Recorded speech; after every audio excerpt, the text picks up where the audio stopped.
It's only fitting for the only unanimous MVP. I like this. Should have put the MVP in there, though. Go ahead. I know he's humble. Steph, I But get that's it. the thing. People think Steph is humble. He is nice, and he is good-mannered, and he is gracious. No. He's a killer.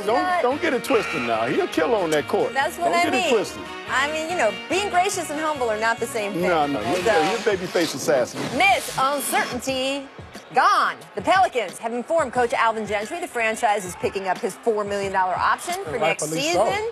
I should hope so. Good move, Byron. Picking up his option. Tear that damn contract up and give him a whole new one. What do you mean? You picking up an option for next year? Tear the contract up, give him a whole new one, 5 years guaranteed, without a doubt, and add some more money to it as well. He did all this without Boogie too. Now, come on. People thought they wouldn't make the playoffs with Boogie. Right, exactly. I think he's one of the more well-liked coaches among the NBA fraternity, right? That was great. Great guy. Make procrastinating. On this date in 1994, David Robinson scoring 71 points in the regular season finale, stole the scoring title away from Shaq. Paul Pierce, please tell me how much David Robinson gear you had as a kid. I have David Robinson t-shirts, shoes. He was one of my favorite players growing up. I wish I had this video of me in my backyard shooting the David Robinson commercial. We're going to bring it on the show. We're going to find it. Well, first of all, that's one of the most selfish games David Robinson ever played in his life. He needed 71 points. He had to shoot it 41 times to get it. Now, we know they was playing against the Clippers then. And we know the Clippers wasn't very good back then. So the teammates said, look, let's just give him the ball every time. Back then, they gave away Clipper tickets to my high school. I'm just saying, though. Andrew Bogut ruled out his return to the NBA. He signed a 2-year deal with the Sydney Kings, and it doesn't have any NBA outs in it. So, give us an Andrew Bogut story. What do you got, Paul? My favorite story of Andrew Bogut is KG dunking all over him. And then giving him an elbow. This was supposed to be a nice story. Great career, Andrew Bogut. I loved your game. You were great. Good luck in Sydney. See, that's the player in Paul. Now, I'm going to tell you, he was an underachiever. There we go. Wait, underachiever? Underachiever. Number 1 pick. He did not live up to expectations. Y'all don't know how to say a retirement sentiment. That is a retirement. Good luck to you. Triple threat. People are cold on this show. Check out the spin, pass, and screen by CP3, leading to the Trevor Ariza three-pointer. Better pass or better screen? Man, he's doing it all. That was a great screen, great pass. CP it's like he's handing out the popcorn, passing out soda.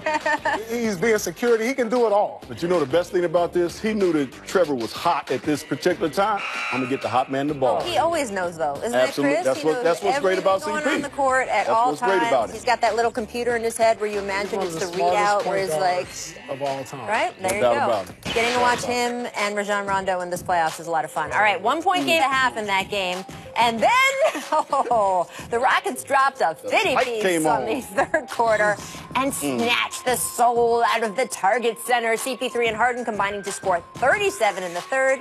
Here is James Harden's explanation for what went down.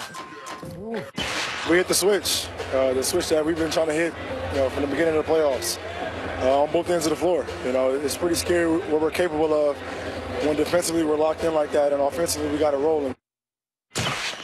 That's a hell of a switch to have on your wall. I'd like to flip the 50-point switch, please. Did they prove they can do this whenever they want? Well, I guess so. And James Harden's, in his comment, but it's a dangerous game they're playing. Yeah. When you talk about, well, we got to, flip this switch on, you can do that against Minnesota. Right. But when you're playing against Utah in the next round, who's a much better basketball team, and if you get past them and you got to play against Golden State, that switch better stay on. Stay on. Can't be switching on. It better stay on because now you're playing against a team that's just as talented, if not more talented, than you are. And they've been there. And they know what to do. I'm sorry. I'm going to call you out on that. You think the Jazz are more talented than the Rockets? I'm talking about Golden State. Golden State. I'm talking about if they get past the Jazz. And I'm not, they're going to get past the Jazz. Okay. But when they get to Golden State, that's a team that's just as talented. You got to keep that spot more than they are. I'm with you, my friend. Okay. I've only seen a 50-point quarter twice, and one was hung up on me when I was with the Clippers. When I was with the Clippers at Golden State. Now I've seen. That's a good segue.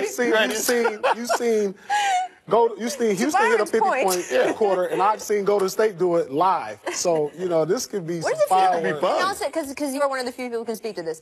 Tell us what the Minnesota players were feeling like last night. Listen, when I was on the sideline, I was on the bench. I watched Golden State hang up 50 points in the quarter. I've never seen a 50-point quarter. Right. It's like, I don't know, it's like 3 points a minute, a little bit.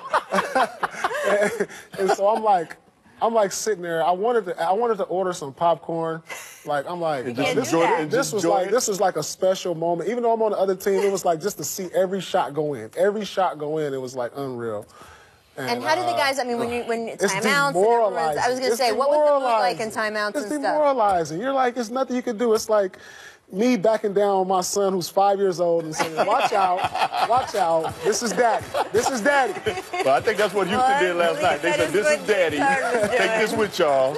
Man, you know what, y'all young and you're playing pretty good, but you know what, we're gonna turn it up a notch. And they turned it up to a tune of 50 points, and it's the first time, I don't ever remember being part of a team that hung up 50 on the team or got 50 hung up on us. Right. But to sit there last night and watch that, and it happened like that, I was like, this is amazing. That's many points per minute, as Steve points out. And look, I like the fact that the Rockets heard for a couple days after they lost that last game, oh, same old Rockets in the playoffs. And they were like, oh, really? Let us show you what we can do. The Timberwolves did have a bright spot, the resurrection of the artist formerly known as D. Rose, right? Last night, Derek scoring 17 points on 7 for 11 shooting. They also had 17 in their Game 3 win. So the Wolves, should they bring him back next year? I mean, when they first picked him up, it was like, oh, God, Tom Thibodeau reclamation project. But he has contributed. You know, D. Rose, he's definitely deserving of a spot next year as a backup guard. I'm not sure if he's a starting point guard anymore in this league, but he's shown he can give you something off the bench. You know, he's shown flashes of his explosiveness. He's given them a lift. I mean, he's their best scorer off the bench in the playoffs. You know, something that usually goes to Jamal Crawford. So definitely he's comfortable under Tibbs' system. Yeah, I think that's the main thing. He has a history with Tibbs.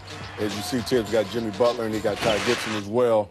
Those guys understand what he wants on a day-to-day basis. And I think if you put him in a role where he's going to play 15 minutes, 20 minutes a night, and you're only asking him to do a number of things on both ends of the floor, he can be very effective, as we've seen in this series so far. So I think he's shown enough to get another contract, and I agree with Paul.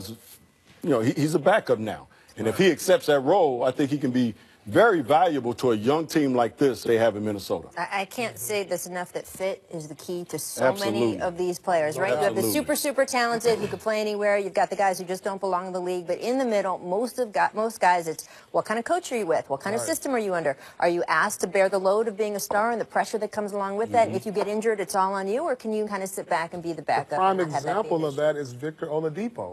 He is all about fit, right? In Indiana. There's so many players. Didn't fit in OKC, but boy, he's fitting real well in Indiana, isn't he? And we have to remember that when we talk about, oh, he's so much better, he's that. Sometimes it's about what fit they're in, and then you can really evaluate. Coming up next, a guy that this guy knows so much about, Mr. Tony Allen. 3 times. Let him know. Let him hear it. He's stopping by to discuss Donovan Mitchell's first, Westbrook's struggles, and maybe a little Paul Pierce story. Stick around.